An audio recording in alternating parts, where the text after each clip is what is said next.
บายดีพี่น้องที่ฮักในองค์พระคริสต์ขณะนั่งดมขอทักทายสบายดีพี่น้องหวังว่าทุกคนคงสบายดีทั้งกายและจิตใจวิญญาณเนาะวันนี้นำพาพี่น้องมาเบิ่งบรรยากาศแคมป์ทะเลมื้อวันพักผ่อนวัน Memorial Days วันระลึกถึงนักรบเก่าและวันนี้มีโอกาสได้มาแคมป์ทะเลมาถ่ายรูปโดยทางและบรรยากาศก็เย็นสบายอากาศก็บ่ร้อนบ่หนาวพอดีเนาะมื้อนี้เลยคิดเห็นหัวข้อว่าเฮาเป็นบุตรของอับราฮัมพระเจ้าได้อวยพรให้เพิ่นมีบุตรดังเม็ดทรายที่นับบ่ได้ทั้งพระเจ้าทรงนำพาให้อับราฮัมเห็นเม็ดทรายนี่นับบ่ได้เท่ากับเป็นบุตรของอับราฮัมมีเชื้อสายอับราฮัมด้วยกันโดยผ่านพระโลหิตขององค์พระเยซูคริสต์เจ้าในมื้อนี้ก็น้อยได้นำพระคำของพระองค์เจ้าอยู่ในปฐมกาลบทที่15ข้อ5ภาษาอังกฤษได้เว้าเกี่ยวกับเม็ดทรายในแคมป์ทะเลเนาะแต่เป็นภาษาลาวนี่จะเว้าถึงเรื่องดาวอยู่ในท้องฟ้านับบ่ถ้วนแต่อยู่ในGenesis เนาะ Genesis บท15 Genesis 15:5 ได้บอกว่า The Lord blessed and added Abraham offspring numberless like the grain of sand on the seashore แต่ในปฐมกาลบท15เป็นภาษาลาวว่าพระเจ้าได้พาอับราฮัมออกไปข้างนอกและได้บอกว่าจงนับเบิ่งดวงดาวในท้องฟ้าเบิ่งดูจะมีเสื้อสายมากมายดังในดาวเฮาบ่สามารถนับได้เนาะพระเจ้าทรงให้อับราฮัมมีบุตรหลานเสื้อสายดังเม็ดทรายที่บ่มีไผนับได้ดวงหลายเท่ากับเป็นผู้หนึ่งที่เชื่อในองค์พระคริสต์แล้วเขาก็มีเสื้อสายอยู่ในอับราฮัมเช่นกันเขาเป็นเสื้อสายของอับราฮัมโดยทางพระโลหิตขององค์พระเยซูคริสต์เจ้าและเขามีเสื้อสายพระเจ้าให้มรดกเขาคือชีวิตอันตลอดไปเป็นนิจอยู่ฟ้าสวรรค์และพระเจ้าประทานพระวิญญาณให้เขาในชีวิตของเขาบอกว่าเขาจะไปที่ใดอยู่ที่ใดพระเจ้าให้พระวิญญาณบริสุทธิ์ของพระองค์นั้นได้นำพาพวกเขาบุตรของพระเจ้านี่มีสิ่งอัศจรรย์หลายอย่างพี่น้องเลี้ยวเบิ่งไปท้องทะเลไปบนใดธรรมชาติอากาศที่พระเจ้าประทานให้นั้นเขาบ่สามารถอธิบายได้เนาะความรักของพระเจ้านั้นเสื้อสายของพระเจ้าเวลาใดที่เขามาเชื่อองค์พระเยซูคริสต์เจ้านั้นเขาจะได้ให้สิทธิพิเศษตัวการเป็นบุตรของพระเจ้านั้นเขามีความรู้ว่าชีวิตเขาได้รับความรอดพ้นฝ่ายวิญญาณและชีวิตเขานั้นได้มีองค์พระวิญญาณบริสุทธิ์เป็นผู้ประทานให้เขาได้อยู่ในจิตใจเขานั้นได้มีความปลดปล่อยโดยสำหรับขน้อยถ้าขน้อยบ่มีองค์พระวิญญาณบริสุทธิ์ให้ขน้อยนี่ขน้อยจะมีความทุกข์ยากบ่มี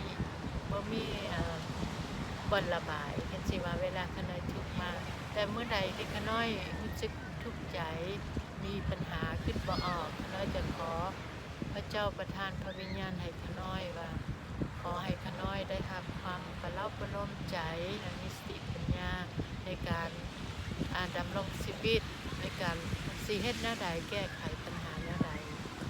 ฉะนั้นก็เลยขอบคุณพระเจ้าอย่างล้นที่ได้มีโอกาสมาแบ่งปันพี่น้องเฮ็ดอย่างน้อมื้อนี้มาหากินเป็นข้าวเอ็ดน้ำกินอย่างมื้อวันพักมื้อนี้พี่น้องก็ได้ข อขอบคุณพระองค์เจ้าอย่างเหลือล้นและขอบใจนักพี่น้องที่ติดตามรับชมรับฟังและสนับสนุนโดยการฮับแพงของพี่น้องในการกดไลค์กดแชร์และ Subscribe กันช่องนางดมแน่เพื่อขน้อยจะได้นำเอาพระคำของพระเจ้ามาหมุนใส่ในชีวิตนะคะและนำมาแบ่งปันกับพี่น้องเขาเฮียนโห่น้ำกันขน้อยบ่แม่นเป็นผู้โห่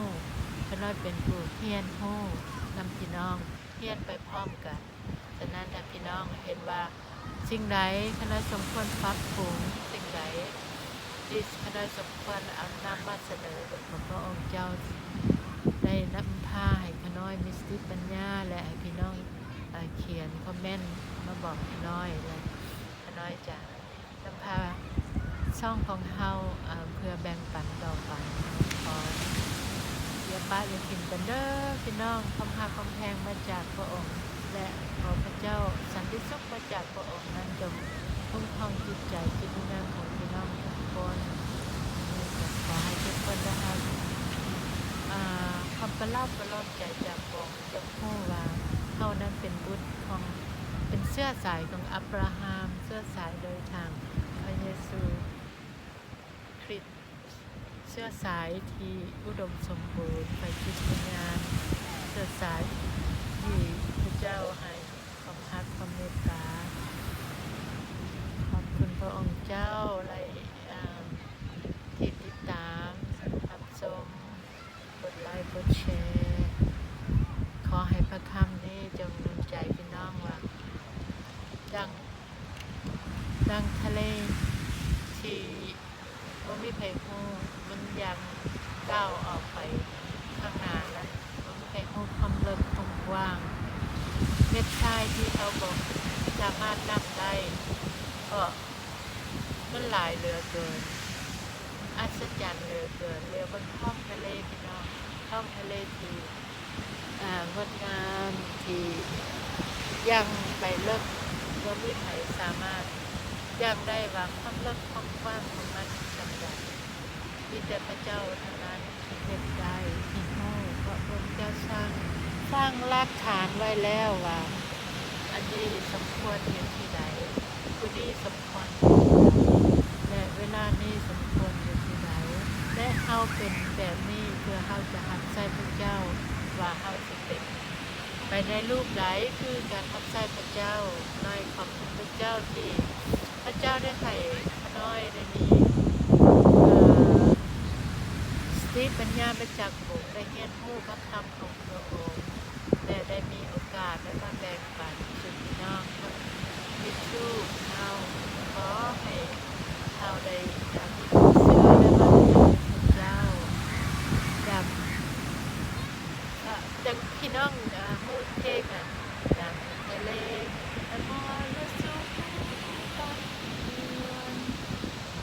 ทุกคนมีสิทธิ์เป็นสิ่งนั้นสิ่งที่ก็น้อยอธิษฐานพี่น้องพูดบอกสิ่งที่ก็น้อยอธิษฐานมาตลอดคือก็น้อยอยากห้องเพลงเป็น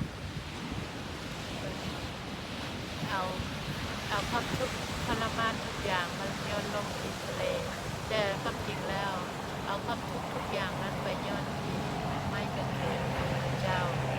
จะนำสันติสุขนั้นให้แก่เราขอให้สันติสุขมาจากพระองค์คุ้มครองพี่น้องใจพี่น้องขอพระเจ้าอวยพรจงได้ขอรับ